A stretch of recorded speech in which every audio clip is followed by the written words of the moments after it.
Excelente. Bien, podemos Ok, continuar, por favor. continuemos. Licenciado, vamos con la siguiente porque ya habíamos visto lo que era la agorafobia. Sí, sí.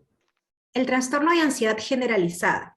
Esto es una preocupación en sí excesiva o una anticipación, vamos a decir, aprensiva a cualquier situación que se pueda producir, ¿sí?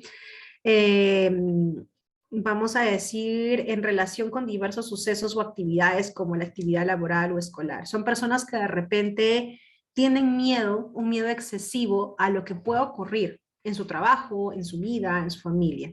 El paciente le es difícil controlar la preocupación, inquietud o sensación de estar atrapado o con los nervios de punta, fácilmente pues fatigado, dificultad para concentrarse o quedarse con la mente en blanco, tienden a ser muy irritables, tensión muscular, como ya lo habíamos visto, todos estos trastornos de ansiedad causan malestares físicos, problemas de sueño, tanto tener dificultad para dormirse como para de repente mantener el sueño o incluso también tienen dificultad para despertarse, ¿ok? Tienen esa sensación de fatiga, de que a pesar de que han dormido horas no han descansado. La ansiedad, la preocupación o los síntomas físicos causan malestar clínicamente significativo, deterioro en lo social, laboral u otras áreas importantes del funcionamiento. La alteración no se puede atribuir a otros efectos fisiológicos de una sustancia, una droga o medicamento, ni a una afección médica. ¿Qué quiere decir? Si de repente esta persona tiene algún tipo, vamos a decir, de consumo, ya sea de un consumo prescrito por un especialista, o también pues por un tema de adicción, no se podría de repente decir que a causa de eso ha desarrollado este trastorno de ansiedad generalizada, ¿ok? Este trastorno es algo más emocional, no tanto con la relación de algún tipo de químico o de algún tipo de sustancia. Ok, vamos con la siguiente, por favor, licenciado. Trastorno de ansiedad inducido por sustancias o medicamentos. Aquí es a donde vamos. Acá sí hay una parte que les puede interesar. El cuadro clínico se caracteriza fundamentalmente por la presencia de crisis de angustia o ansiedad y en el que existen evidencias de que dichos síntomas pues, se han desarrollado durante o poco después de la intoxicación o la abstinencia de una sustancia o por la toma de medicamentos capaces de producir dichos síntomas. Ahora, aquí hay que tener bien claro esta parte. Los síntomas aparecen durante o poco después de la intoxicación o abstinencia de una sustancia o después de la exposición a un medicamento. La sustancia, medicamento implicado puede producir ataques de pánico o un grado de ansiedad predominante en un cuadro clínico. Los síntomas anteceden al inicio del consumo de la sustancia, medicamento. Los síntomas persisten durante un periodo importante, aproximadamente un mes. Como recuerdan, anteriormente estábamos hablando de los otros trastornos y decíamos que el tiempo era de 6 meses. Acá estamos hablando de un tiempo de un mes y hay que tener en cuenta de que este, vamos a decir, trastorno de ansiedad inducido por sustancias tiene que verse antes, durante o después, ¿ok? Como lo estábamos viendo anteriormente, con el trastorno de ansiedad generalizada es básicamente pues algo que ya le ha pasado a la persona de manera innata, es algo más emocional, no tiene nada que ver con el tema de la sustancia, pero cuando estamos hablando de un trastorno de ansiedad inducido por una sustancia, tiene que haber pues una, vamos a decir, relevancia a nivel físico, tiene que haber un desorden químico dentro del cuerpo de la persona para poder decir con fe de que estamos hablando de un trastorno inducido por una sustancia. Y también acá, vamos a decir por otra parte, tenemos de que ver de que esto ocurre durante un tiempo de 4 semanas. En cambio, los otros trastornos estábamos viendo de que pasan por 6 meses, ¿ok? Hay que ver también el tema de la durabilidad, el tiempo, de qué es lo que está pasando. Por eso, para tener un diagnóstico de un trastorno en específico, hay que ver todo el cuadro clínico. ¿A qué me refiero con todo el cuadro clínico? ¿Qué es lo que le está pasando a la persona? ¿Qué es lo que está consumiendo? ¿Ha padecido algo? ¿Qué tipo de relación personal? ¿Qué tipo de relación de estilo de vida tiene? Todo eso hay que verlo para poder diagnosticar si es que una persona tiene o no dicho trastorno o cierta patología. Los síntomas causan malestar clínicamente significativos o deterioros, como ya lo habíamos dicho, en las áreas importantes del funcionamiento. Vamos con la siguiente, por favor, licenciado. Ahora vamos a entrar a lo que son los trastornos de la conducta alimentaria. ¿Ok? Aquí dentro de los trastornos de la conducta alimentaria vamos a mencionar pues 4 tipos, ¿ya? Los trastornos de la conducta alimentaria son aquellos trastornos que tienen que ver con la parte de la ingesta o del comportamiento que se tiene en torno a los alimentos, a la comida básicamente. Vamos a entrar a lo que es la anorexia nerviosa. La anorexia nerviosa es prácticamente la restricción de la ingesta energética en relación con las necesidades, ¿no? Que conduce a un peso corporal significativamente bajo. En relación pues con la edad, con el sexo, el curso del desarrollo de la persona y la salud física. Peso significativamente bajo se define como un peso que es inferior al mínimo normal, en niños o adolescentes inferior al mínimo esperado. Por ejemplo, si estamos viendo un ejemplo, ¿no? Una persona, una mujer que tiene, vamos a decir, 25 años, ¿no? Que ya ha alcanzado todo su desarrollo, toda su madurez en tema orgánico, toda su madurez en lo que es tema físico. Y vemos de que pesa 35 kilos, no va a tener relación. Así la persona de repente tenga un estilo de vida muy deportivo o de repente tenga una complexión de por sí ya delgada. No hay relación, estamos viendo que hay una inferioridad de peso. Entonces ahí es donde estamos viendo que hay un tema de anorexia nerviosa. ¿Por qué? Porque se está limitando la ingesta calórica. Muchas de estas personas no solo se restringen la comida, no solo se restringen el comer, sino que de repente si consumen algo de alimento, consumen lo más bajo calóricamente hablando. Y recordemos que nuestro organismo a nivel físico necesita calorías, necesita carbohidratos y demás proteínas. Entonces, si hay una restricción en cuanto a alguno de estos factores, pues va a haber un desequilibrio, ¿ok? Miedo intenso a ganar peso o a engordar o comportamientos persistentes que interfieren en el aumento de peso, incluso con un peso significativamente bajo. Muchas de estas personas, como ya lo estamos viendo en la parte de abajo, tienen una alteración en la forma en que se perciben, ¿sí? Tanto físicamente, con su peso, con su constitución, influencia inapropiada del peso o la constitución corporal, de la evaluación o falta persistente de reconocimiento de la gravedad del peso corporal, que pues es bajo en la actualidad. Muchas de esas personas con anorexia nerviosa desarrollan algo que se llama dismorfia corporal. ¿Qué es la dismorfia corporal? Es la percepción errada de cómo es que se ven realmente. Por ejemplo, no sé si en algún momento algunos de ustedes en internet, googleando, han visto que hay algunas fotos de mujeres o de hombres, niños, niñas, adolescentes, que son muy delgaditos, pero que en el espejo se ven gordos, muy grandes, muy amplios. Eso es una dismorfia corporal. Ustedes pueden estar viendo que esta persona está sumamente delgada, pero ellos ven una imagen completamente diferente. Eso se le llama dismorfia corporal. Puede pasar dentro de ese rango de la anorexia nerviosa porque ellos no tienen una correcta percepción. Ahora, las categorías de la Organización Mundial de la Salud para la delgadez en adultos, niños y adolescentes son las siguientes. Si estamos hablando de una anorexia pues nerviosa leve, el IMC, o sea, vamos a decir el nivel de masa corporal, tiene que ser inferior a 17 kilogramos por metro cuadrado. Moderado es el IMC de 16 a 16,99. El grave del IMC es de 15 y el extremo es de menos 15.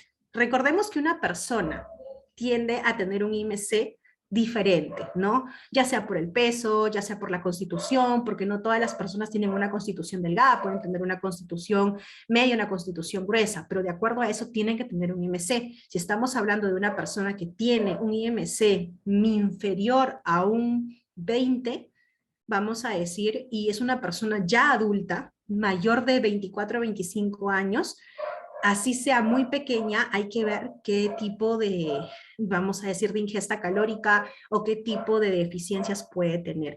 Estos son los rangos que maneja la, vamos a decir, la Organización Mundial de la Salud. Igual cada persona es diferente, pero para que tengan una, vamos a decir, un bosquejo de cómo es que se desarrolla la anorexia nerviosa. Vamos con el siguiente, por favor, licenciado. La bulimia nerviosa. La bulimia nerviosa, por el contrario, la anorexia nerviosa es una ingestión, o sea, una ingesta de comida, un consumo de comida en un periodo determinado, dentro de un periodo cualquiera de 2 horas, vamos a decir, ya de una cantidad de alimentos que es claramente superior a la mayoría de lo que las personas ingerirían en un periodo similar en circunstancias parecidas. Sensación de falta de control sobre lo que se come durante el episodio. sensación de que no se puede dejar de comer o controlar lo que se ingiere, o la cantidad que se está ingiriendo. Comportamientos compensatorios inapropiados recurrentes para evitar el aumento de peso, como el vómito autoprovocado, el uso incorrecto de laxantes, diuréticos u otros medicamentos, el ayuno o el ejercicio, vamos a decir, excesivo. ¿A qué es lo que estamos refiriéndonos cuando decimos bulimia nerviosa? La bulimia nerviosa, a diferencia de la anorexia nerviosa, en la anorexia vemos que la persona se restringe de alimento. Durante el episodio de una, vamos a decir, de la bulimia nerviosa, la persona consume el alimento. Consume, pero de una manera errática, de una manera que no, diríamos que no tiene un control. En ese momento puede tener lo que se le conoce como un episodio, no trastorno por atracón, sino episodio de un atracón. Puede comer mucho. Luego de que come, de que ingesta demasiada comida, viene el sentimiento de culpabilidad. Entonces, en ese momento se siente culpable porque ha comido demasiado, siente de que está fallándole a alguien. Recordemos que todos esos trastornos tienen de fondo un tema emocional, ¿ok? Que ya cuando se trata a una persona con un trastorno de la conducta alimentaria, con un TCA, hay que entender cuáles son los parámetros en los que se desarrolla, cuáles son sus estilos de vida, cuál es su rango emocional y demás. Por favor, apaguemos los micros para poder escuchar todos con tranquilidad. Gracias. Entonces, cuando estamos hablando con una persona con un TCA, hay que tener muy en cuenta el tema de la emocionabilidad, o sea, de la parte emocional, de la parte, el control de impulsos de la persona. Si estamos hablando de una persona que tiene, vamos a decir, bulimia nerviosa, hay que entender en qué situaciones se va a dar este atracón, ¿ok? Ahora, como hemos visto, tienen conductas compensatorias. Estas conductas compensatorias son, pues, el autolaxarse, de repente el usar quemadores de grasa, porque son personas que de repente han tenido un atracón en los cuales se han comido, han vaciado el frigider de la casa. ¿Y qué es lo que hacen? Actos seguidos se van al gimnasio, 5 horas. En esas 5 horas se matan en el gimnasio haciendo ejercicio. Y adicional a ello, utilizan quemadores de grasa. Entonces estamos viendo de que esta persona tiene una conducta compensatoria que se está pues afectando gravemente a nivel orgánico, porque pueden en ese momento llegar incluso a lastimarse la parte de la tráquea a causa de los vómitos producidos. Entonces son personas que no tienen de repente un control en cuanto a ello. Los atracones o los comportamientos compensatorios inapropiados se producen de promedio o al menos una vez a la semana durante 3 meses. Acá sí estamos viendo que tenemos que cuidar que estas personas pues cometen, vamos a decir, como tienen estos episodios una vez a la semana, 2 veces a la semana durante los 3 meses, estamos hablando de una bulimia nerviosa. Si la persona, en el caso de la anorexia, lo mismo, si está teniendo una restricción de comida, no come, vamos a decir, lo que debería de comer, empieza a dejar de comer las 3 comidas diarias, come solo una, estamos viendo que esa conducta se repite 2, 3 veces todos los días a la semana durante al menos 3 meses, estamos hablando de un trastorno, de un TCA. La autoevaluación se ve indebidamente influida por la constitución y el peso corporal. Como ya lo he mencionado, muchas veces tendemos a pensar de que todas las personas tienen el mismo tipo de constitución, o sea, que todas las personas de repente se clasifican en gordas o flacas, por así decirlo. Y hay personas que tienen diferentes tipos de constitución. Muchas veces esta creencia errónea lo que hace es de que se pueda pues tener ahí un contexto erróneo de cuál es la situación ideal del peso de cierta persona. En el caso de los adolescentes, que teniendo de que están en un proceso de cambio, son más proclives a padecer de un TCA. Hay que tener en cuenta ello. La gravedad puede aumentar para reflejar otros síntomas y el grado de discapacidad funcional. Vamos a decir, si estamos en un nivel leve, un promedio de 1 a 3 episodios de comportamientos compensatorios inapropiados a la semana. Si estamos hablando de un nivel moderado, entre 4 a 7 episodios de comportamientos compensatorios o inapropiados a la semana. Si estamos hablando de un nivel grave, ya se dan entre 8 a 13 episodios por semana. Y en el nivel extremo es ya un promedio de 14 episodios de comportamientos compensatorios a la semana. O sea que estaríamos hablando de que la persona tiene 2 atracones al día. Entonces ahí estamos hablando de un nivel extremo. Ok, vamos con la siguiente, por favor, licenciado. El trastorno por atracones. A ver, hay que tener en cuenta acá de que el trastorno por atracones no es lo mismo que la bulimia. ¿Por qué? Un episodio de atracón se caracteriza por los dos hechos siguientes. Ingestión en un periodo determinado, dentro de un periodo, vamos a decir igual, de 2 horas, de una cantidad de alimentos que es claramente superior a lo que la mayoría de las personas pues consumiría. Sensación de falta de control sobre lo que se ingiere durante el episodio, sensación de que no se puede dejar de comer. Los episodios por atracones se asocian a 3 o más de los siguientes hechos. Comer mucho más rápidamente de lo normal, comer hasta sentirse desagradablemente lleno, malestar debido a los atracones, comer grandes cantidades de alimentos cuando no se siente hambre, comer solo debido a la vergüenza que se siente por la cantidad que se ingiere, porque ya son personas que conocen de que ingieren más comida de lo habitual, sentirse luego a disgusto con uno mismo, deprimido o muy avergonzado. Los atracones se producen en promedio al menos una vez a la semana durante 3 meses igual. El atracón, acá es donde vamos a ir para ver la diferencia entre una bulimia y un trastorno por atracón. Básicamente es la parte emocional. Un atracón no se asocia a la presencia recurrente de un comportamiento compensatorio inapropiado como la bulimia nerviosa y no se produce exclusivamente en el curso de la bulimia. ¿Ok? Dentro de la bulimia hablamos de que hay un atracón, pero no estamos hablando de que hay un trastorno por atracón. La bulimia tiene la parte emocional, la parte de culpabilidad, la parte de la dismorfia corporal, también igual como la anorexia. ¿Por qué? Porque también tienen una percepción inadecuada. Lo que diferencia es que la anorexia nerviosa estamos viendo que hay una deficiencia de peso. En la bulimia puede haber hasta un sobrepeso, pero también hay una dismorfia corporal. Entonces, ahí es donde estamos viendo también la diferencia entre el trastorno por atracón y la bulimia. En la bulimia hay sentimiento de culpa, conducta compensatoria, la parte emocional, la parte de rechazo, la parte de sentirse mal. En un trastorno por atracón solo está la ingesta. Podemos sentirnos mal físicamente o pensar, sí, pucha, comí demasiado, pero no quiere decir que automáticamente yo me voy a ir a tomarme un laxante o a provocarme vómito. Ahí está la diferencia. Ahora, en los niveles, en el nivel leve tenemos de 1 a 3 atracones a la semana, en el nivel moderado de 4 a 7 atracones a la semana, en el nivel grave de 8 a 13 atracones a la semana y en el nivel extremo de 14 o más atracones a la semana. ¿Sí? Vamos con la siguiente PPT, por favor, licenciado. El último, que es el PICA. El PICA es una ingestión persistente de sustancias no nutritivas y no alimentarias durante un periodo mínimo de 1 mes. La ingestión de sustancias no nutritivas y no alimentarias es inapropiada al grado de desarrollo del individuo. Si el comportamiento alimentario no forma parte de una práctica cultural aceptada o socialmente normativa, si el comportamiento alimentario se produce en el contexto de otro trastorno mental, como por ejemplo la discapacidad intelectual, un trastorno de desarrollo, ¿no? El trastorno del espectro del autismo, esquizofrenia o afección médica, ¿no? Es suficientemente grave para justificar la atención clínica adicional. ¿Qué estamos hablando? Hay personas que de repente pueden desarrollar el PICA ingestando cualquier cosa, ingestando tierra, ingestando de repente jabón, ingestando cualquier cosa que no es alimento y simplemente por un hecho compulsivo.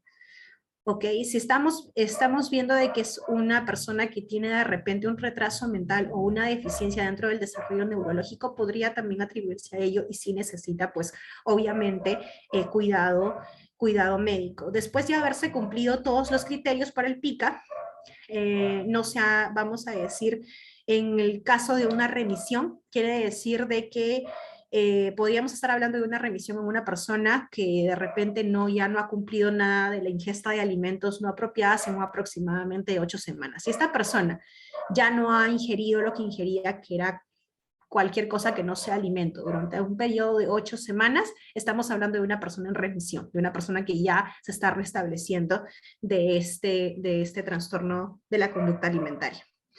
Ok, licenciado, vamos con el siguiente, por favor. Trastornos del desarrollo neurológico. Cabe resaltar que dentro de los trastornos del desarrollo neurológico hay varias, vamos a decir, hay varios trastornos, pero vamos a hablar de uno de los más significativos, que es el trastorno por déficit de atención con hiperactividad.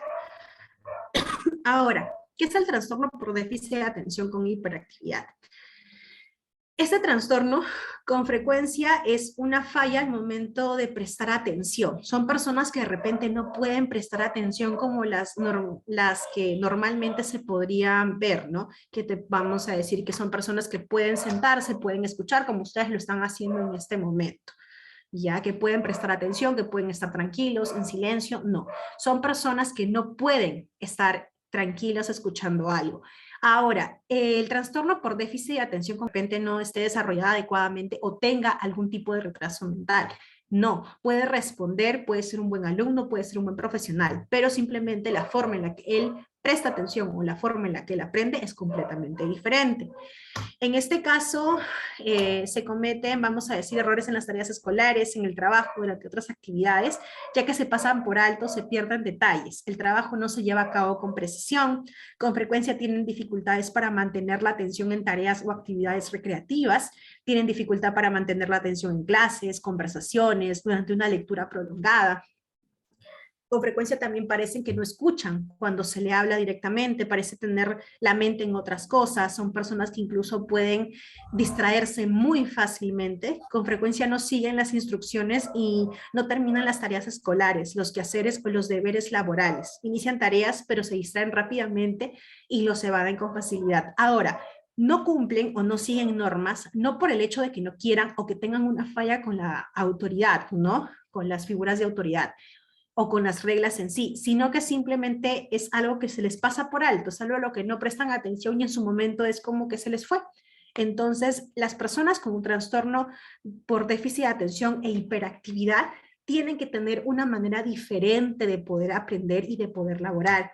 No sé si en algún momento les ha tocado estar con una persona que no puede estar quieta, que tiene que estar haciendo algo, que tiene que estar tocando algo, que tiene que estar moviéndose, que tiene que estar caminando, o incluso hay personas que de repente para hablar por teléfono no se sientan o no pueden estar quietas, sino tienen que caminar. Y de repente esa persona deja de caminar y se le fueron las ideas. ¿Por qué? Porque son personas que no tienen ese de repente, esa respuesta neurotípica de poder estar de repente tranquilos, en silencio y prestando de repente atención de la manera normal. Como lo repito, no son personas que tienen algún de repente disfunción en cuanto a lo intelectual o que tengan algún tipo de retraso. Son personas perfectamente normales que pueden tener las mismas habilidades, pero sí tienen un déficit en cuanto a la atención prolongada. Entonces hay que buscar vías alternas. Si estamos hablando de niños, si estamos hablando de adolescentes, hay que buscar vías alternas de que este niño o este adolescente pueda aprender. Y si estamos hablando de una persona adulta, pues la organización es la clave perfecta para poder llevar. O sea, más que todo es un tratamiento conductual con ellos. Ahora, dentro de los niveles encontramos los siguientes. El nivel leve, pocos o ningún síntoma están presentes y los síntomas solo producen deterioro mínimo del funcionamiento. Dentro del moderado, los síntomas o deterioros pues son un poco más frecuentes. Y en el grave, la presencia de muchos síntomas y los cuales pues producen un deterioro pues notable en cuanto a lo social, laboral, ¿no? Y personal. Vamos con el siguiente, por favor, licenciado. Vamos con el espectro, perdón, de la esquizofrenia y otros trastornos psicóticos, ¿sí? Vamos a ver la diferencia entre un trastorno esquizotípico y la esquizofrenia como tal. Si ustedes comparan esta PPT con la PPT de donde está el trastorno esquizotípico, puede parecerse muchas cosas en cuanto a las características, pero lo primero es algo de lo que no está dentro del trastorno esquizotípico, que son los delirios y alucinaciones, ¿sí? Tienen un discurso desorganizado, disgregación o incoherencia frecuente, comportamiento muy desorganizado o vamos a decir catatónico, pueden quedarse mirando algo, pueden quedarse como pasmados durante mucho tiempo, síntomas negativos, es decir, expresión emotiva disminuida o abulia.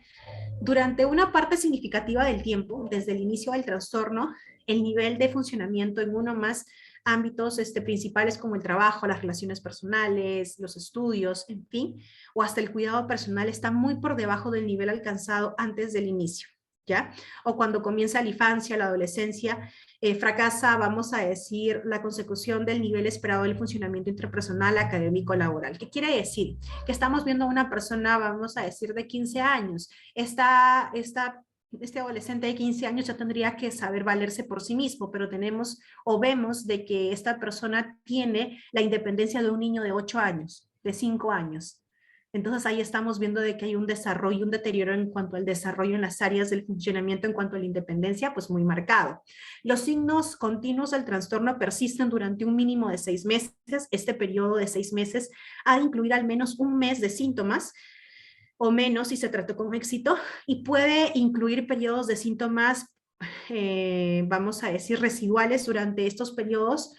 Los signos del trastorno se pueden manifestar únicamente por síntomas negativos. Ahora, los niveles. La gravedad se clasifica mediante la evaluación cuantitativa de los síntomas primarios de psicosis, ideas delirantes, alucinaciones, habla desorganizada. Aquí sí no podemos hablar de un nivel grave, leve, moderado o extremo, porque tenemos que ver primero una evaluación cuantitativa de los síntomas, síntoma por síntoma, y recordemos que cada contexto de cada persona es completamente diferente.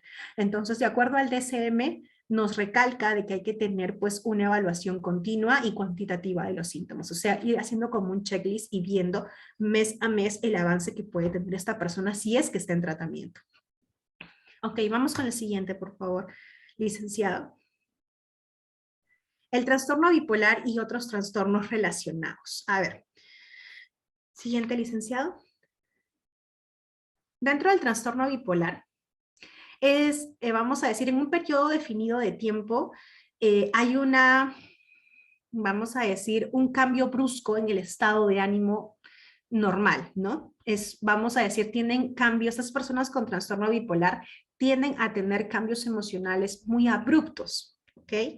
Vamos a decir, pueden estar muy felices y al siguiente, a las 2, 3 horas, por algo sumamente mínimo, pueden entrar incluso en un cuadro de depresión, por así decirlo, para que me entiendan. Pueden estar riendo ahorita, 2 horas después, porque se le cayó algo al piso, comienzan a romper en lágrimas, comienzan a llorar y ahí entran incluso en un estado de, vamos a decir, en una crisis de pánico.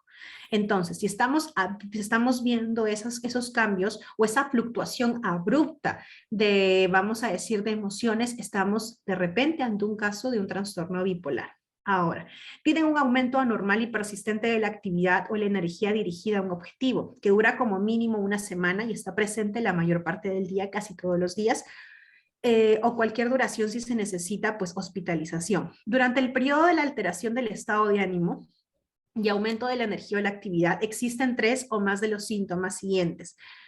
A ver, está en un estado irritable, vamos a decir, tiene aumento de la autoestima o sentimiento de grandeza, disminución de la necesidad de dormir, se siente cansado después de solo 3 horas de sueño, más hablador de lo habitual, opresión para mantener una conversación, fuga de ideas o experiencia subjetiva de los pensamientos, los cuales van a gran velocidad, facilidad de distracción, es decir, la atención cambia demasiado fácilmente a estímulos externos poco importantes o irrelevantes, según se informa o se observa. Ok, son personas que de repente pueden estar de un momento a otro muy contentos, como ya lo hemos dicho, o muy tristes. Ahora, hay que ver los demás síntomas también que se cumplan, que tengan de repente una deficiencia en cuanto al sueño, que tengan de repente ideas un tanto extremas de un lado a otro. Ahora, no hay que de repente, vamos a decir, comparar el trastorno bipolar con el trastorno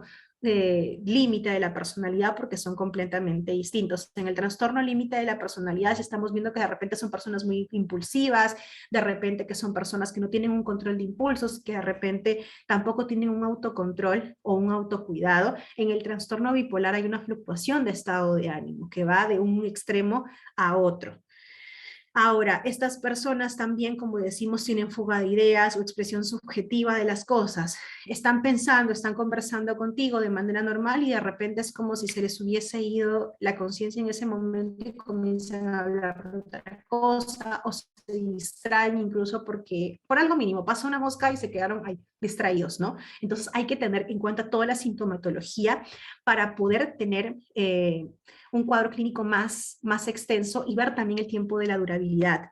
¿Ok? Hay que tener muy en cuenta el tema de cuánto es que está sucediendo esto o si de repente ha sido personas que ya han venido presentando eso desde la adolescencia o la adultez temprana y que conforme ha pasado el tiempo se ha podido ir agravando. Vamos con la siguiente, por favor, licenciado. Los trastornos relacionados con traumas o factores del estrés. En este caso vamos a ver lo que es el trastorno de estrés postraumático. El trastorno de estrés postraumático, más que todo, es un trastorno que se debe a la exposición a la muerte, una lesión grave, violencia sexual, ya sea real o una amenaza, en una o más de las siguientes formas: experiencias directas de un suceso traumático, presencia directa del suceso ocurrido a otros, conocimiento de que el suceso traumático ha ocurrido a un familiar, a un amigo. En los casos de amenaza o realidad de muerte de un familiar o un amigo, el suceso puede haberse visto pues violento o accidental. Cuando estamos hablando de un trastorno de estrés postraumático, estamos hablando de personas que se han visto involucradas en cualquiera de lo que hemos mencionado: accidentes, secuestros, algún tipo de abuso, o que han estado dentro del lugar que ha ocurrido eso. También puede ser de que ha ocurrido pues no sé, a ver, vamos a decir un desastre natural, ¿no?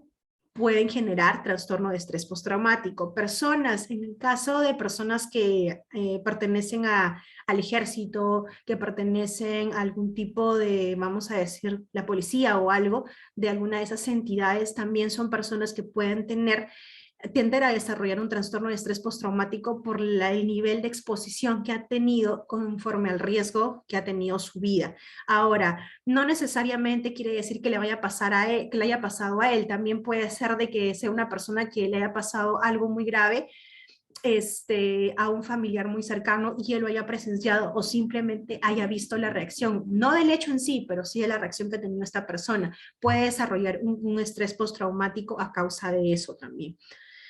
Presencia de uno de más de los siguientes síntomas, en este caso recuerdos angustiosos, vamos a decir respuesta traumática, respuesta involuntaria, sueños angustiosos recurrentes en cuanto al contenido o en cuanto al efecto que puede provocar dentro de la persona.